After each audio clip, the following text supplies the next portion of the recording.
Target ngayon na maibalik sa National Food Authority ang kapangyarihan na magbenta ng bigas sa merkado.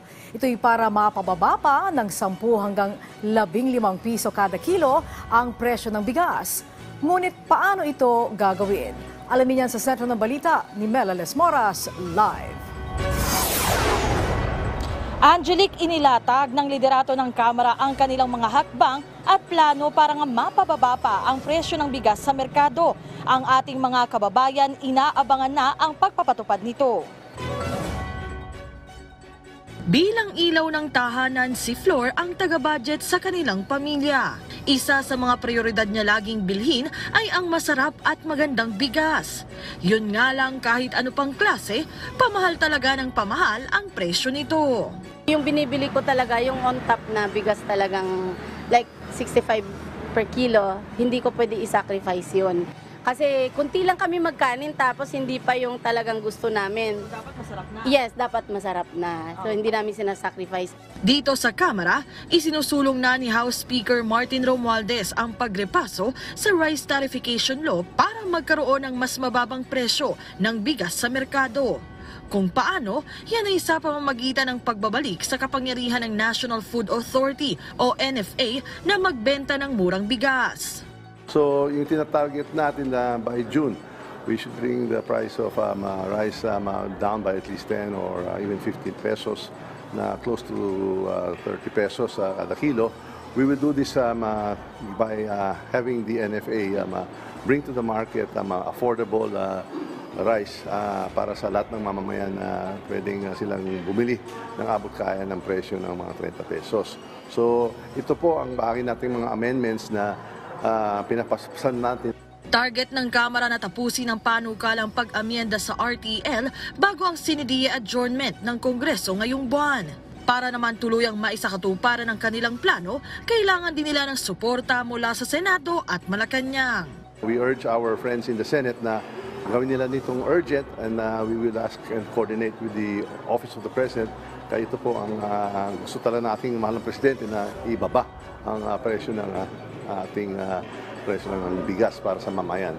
Ayon naman kay House Deputy Majority Leader for Communications Erwin Tulfo, inatasan na rin ni Speaker Romualdez ang House Committee on Agriculture and Food na paspasan ang mga hakbang ukol dito. Paliwanag niya, kapag naipatupad ang kanilang plano, malaki ang maitutulong ito sa ating mga kababayan. The RTL, the Rice Tarification Law, prohibited the NFA from selling rice directly. Right now kasi it took away the powers of the NFA to sell rice. Ang ginagawa ng NFA ngayon, mag-imbak ng bigas para sa calamity, para sa DSWD. 10 years ago, before this RTL law, bumibenta ang NFA, di ba? Yung mga walang pera, bumili ka ng NFA. Ngayon wala kang mabiling NFA kasi mga mahal nga, 56.50. Yun ang target ngayon. Ang ating mga consumer tulad ni Flor, ano naman kaya ang masasabi rito?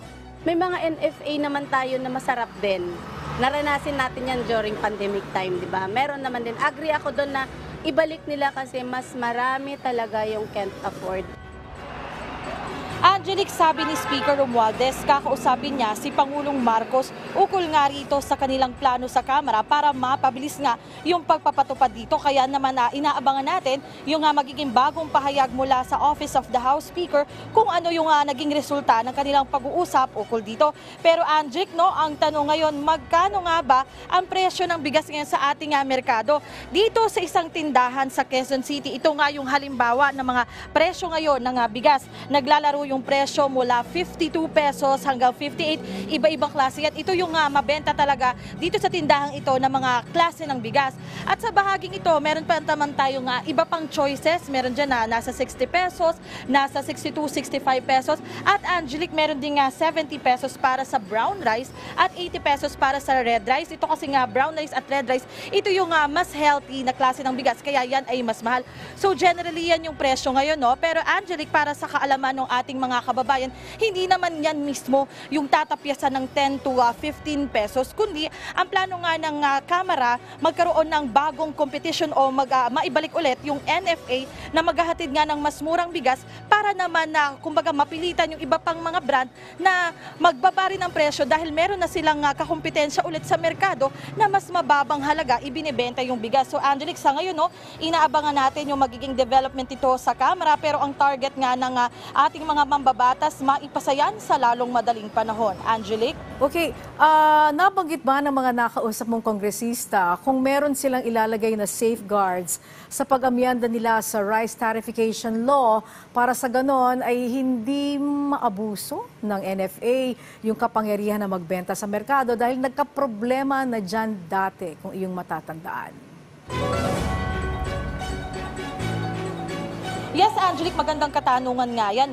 Ang tinitiyak ng mga mambabatas kahapon nga, na-interview natin si Speaker Romualdez at si Congressman Tulfo, kapwa nila tinitiyak na kaya naman talagang tinututukan ng House Committee on Agriculture and Food itong nga plano nilang pag-amyenda sa RTL ay para mabigyan din o malagyan ng sapat na safeguard para nga kung maibabalik man yung NFA, wala naman tayong magiging problema kasi Angelic, ang sinasabi ng ating mga kongresista, ang plano nila mabigyan ng mas magaan na buhay yung ating mga consumer, pero dapat ay maiwasan din naman yung anumang uri ng anomalya. Kaya yan yung isa sa mga tinututukan nila, yung paglalagay nga ng sapat na safeguards at matiyak na tama yung mga patakaran on both ends para nga talagang ma-ensure na bagamat kahit nga maibaba yung presyo ng bigas ay magiging maayos pa rin yung sistema at malinis mula sa anumang anomalya. Angelic?